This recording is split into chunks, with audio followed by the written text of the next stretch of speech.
In this video, we're going to learn about how to parse arguments using getOpts. In previous video, we have seen how to parse arguments normally using the $1, 2, 3 and the at the rate asterisk method, right?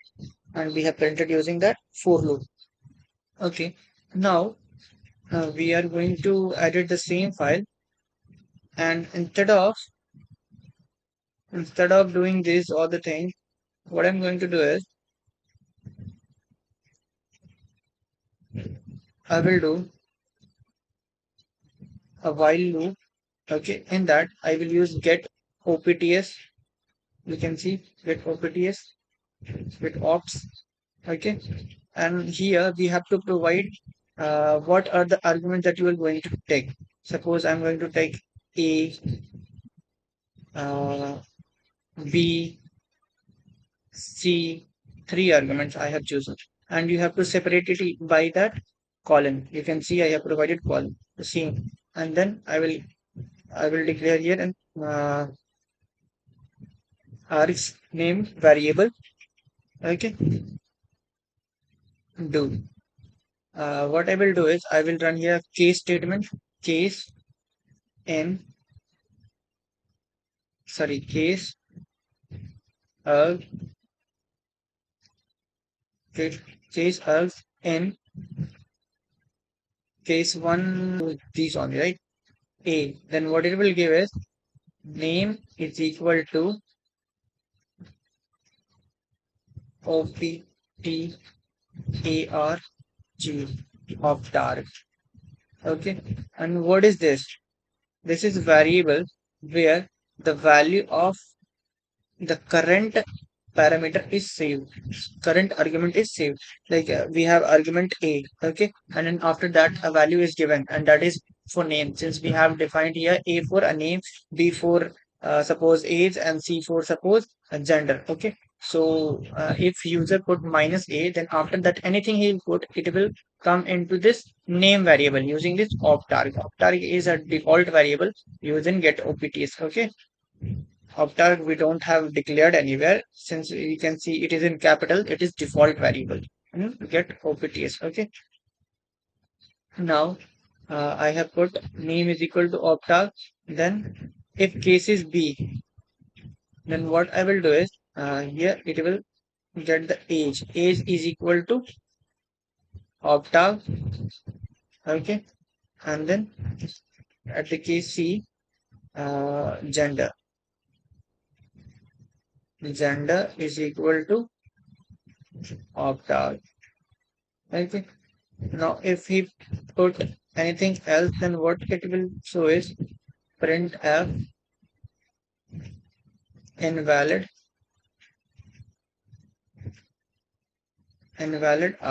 argument. Okay, and then after that, I will exit the code so that the next part would not run. Exit with error code 1. 1 means this program not ran successfully. That's why we are providing here 1. And then we have to finish this. So we have used the double semicolon. Then we have to ESAC. We have to write ESAC to and the case statement. Then we are done. Okay. For while we have to do done. Okay. Now I will printf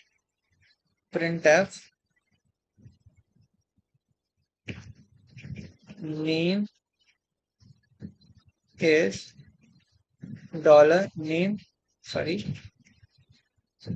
name, age is age, and then gender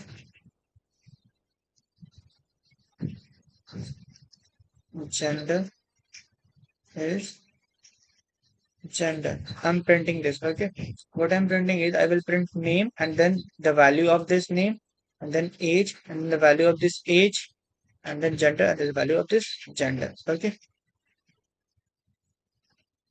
okay. Let's try it. Control key bash test.sh. If I enter, then it will show nothing, the value. We don't have entered any value. Okay, if I put here S, then it will show an valid argument, right? Then if we will put suppose, let me clear the screen first. Bash dash.sh. If I put A, then I put someone, okay, and then if I put B, then I put my age. Suppose I'm putting 78 and C, and here I will put my gender, that is male. You can put anything, and when you will enter, you will get all the values here, right?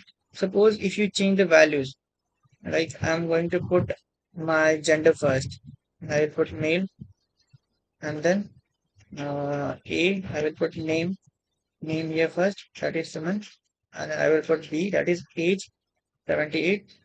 It will come correctly, okay?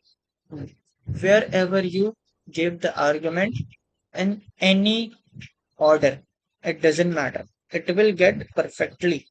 Since you have defined it C4, the gender A4, the name B4, the age. So it will come in the respective field only. Okay.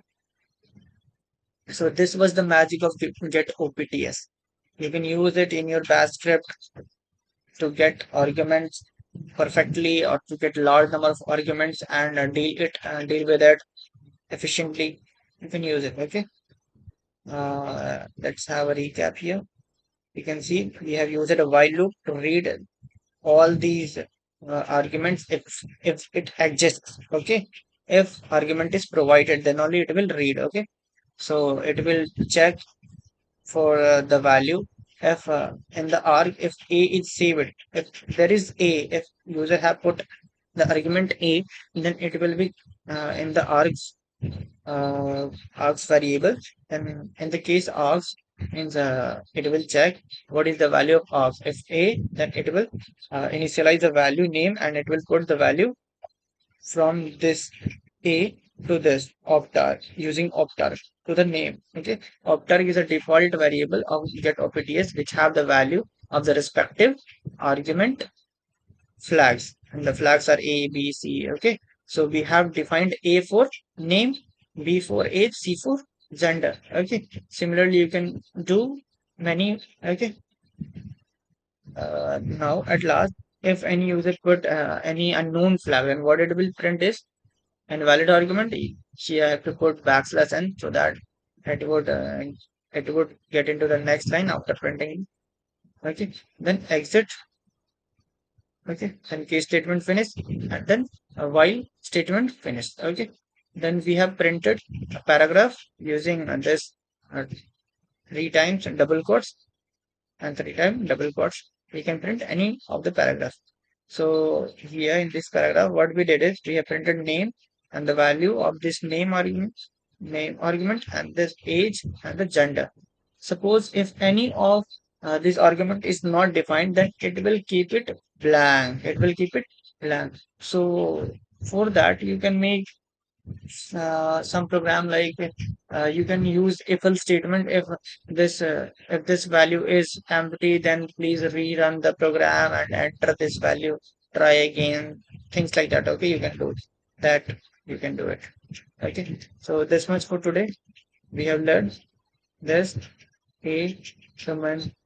Also, if you want to print summon Kumar, okay, then you have to use double colon here. If you want to put a blank space here, then you have to use double quotes. Okay, and then B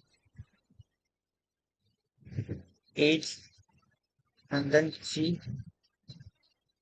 and you can see Suman Kumar. If you will not put here, sorry, the name is that is different. Okay, if you don't put this, what will happen is you can see only the first one will be come into here and all other will be disturbed. So what you have to do is you have to use it. You have to use this. Okay, if you are putting space in your argument. So this much for today.